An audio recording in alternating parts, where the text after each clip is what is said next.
Olá! Hoje a gente vai mergulhar fundo no livro Obreiros da Vida Eterna para explorar uma questão que, mexe com todo mundo.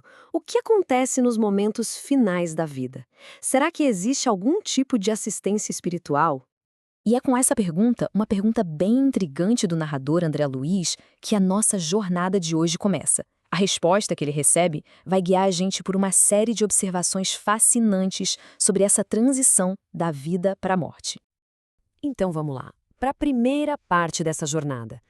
O narrador, muito curioso, quer saber: será que toda e qualquer pessoa, sem exceção, recebe uma equipe de amparo espiritual na hora de partir? E aqui vem a primeira grande revelação do mentor dele, o Jerônimo. Ele explica que, olha, embora a morte seja um processo natural que segue leis universais, existem sim missões especiais. Elas são organizadas para aqueles que, por mérito próprio, se fizeram merecedores de uma atenção, digamos, diferenciada. E veja bem, não é favoritismo, viu? É mais uma questão de organização mesmo, de aproveitar os valores que cada um construiu. Isso, claro, nos leva a um ponto fundamental.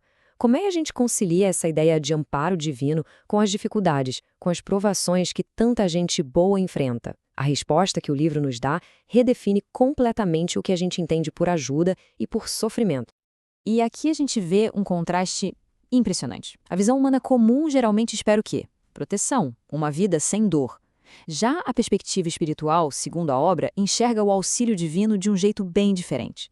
As oportunidades de renovação muitas vezes vêm na forma do que a gente perceberia como magníficas dores ou abençoados suplícios. Parece estranho, né? Mas tem uma lógica por trás.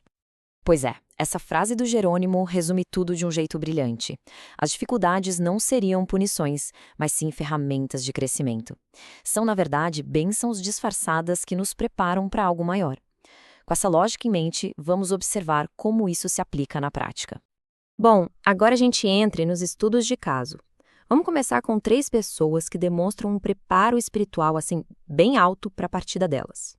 Nossa primeira parada nos leva a um lar bem humilde, lá no interior, onde a gente encontra o Dimas. E a atmosfera espiritual ao redor dele é radiante. O Dimas, ele dedicou a vida dele para ajudar os outros.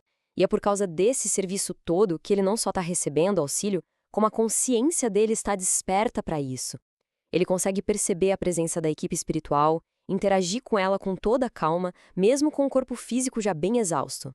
Agora, a nossa jornada leva a gente para uma cena doméstica muito terna, lá no Rio de Janeiro. É onde vamos conhecer o Fábio, um pai em estado terminal, mas com uma lição impressionante para nos ensinar. O caso do Fábio é notável.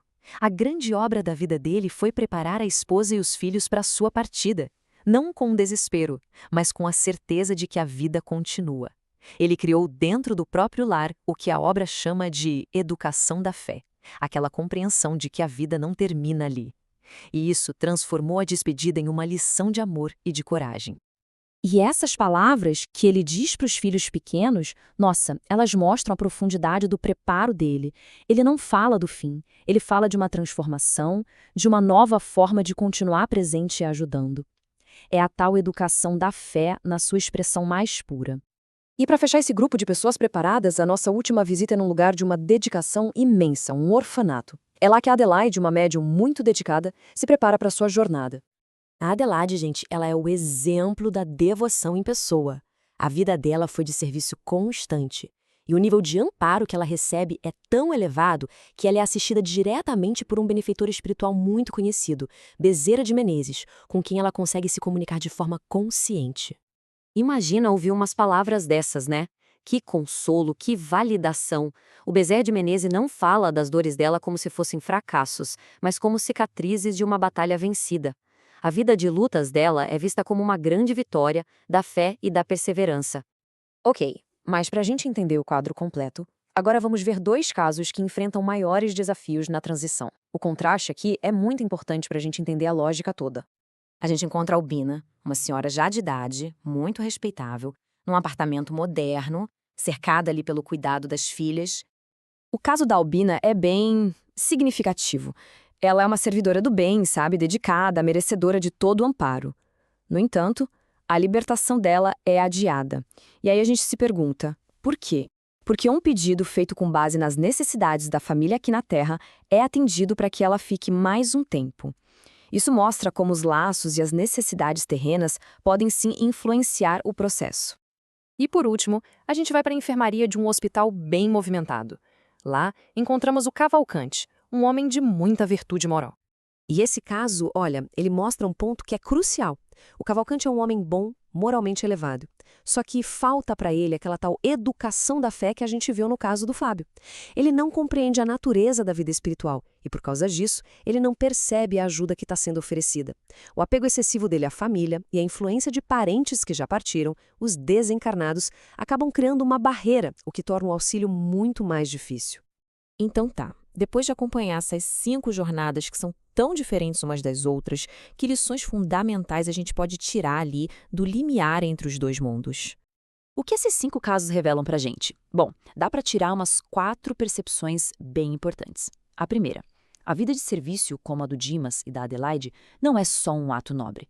Ela constrói, de fato, o caminho para uma transição amparada. A segunda, a educação da fé e do Fábio nos mostra que se preparar para a morte é, na verdade, preparar a si e aos outros para a vida. Terceiro, o caso do Cavalcante talvez seja a grande chamada de atenção. A virtude moral, sozinha, não basta. Sem entendimento espiritual, a passagem pode ser bem mais complicada. E por último, os laços terrenos importam e muito, como os casos da Albina e do Cavalcante deixam bem claro. E tudo isso deixa a gente com uma reflexão final, né?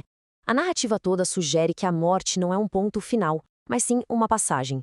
E como em qualquer viagem, a preparação que a gente faz aqui e agora pode definir como vai ser essa jornada. Então a pergunta que fica no ar é: como é que a gente está arrumando as nossas bagagens? Obrigado pela companhia nesta análise.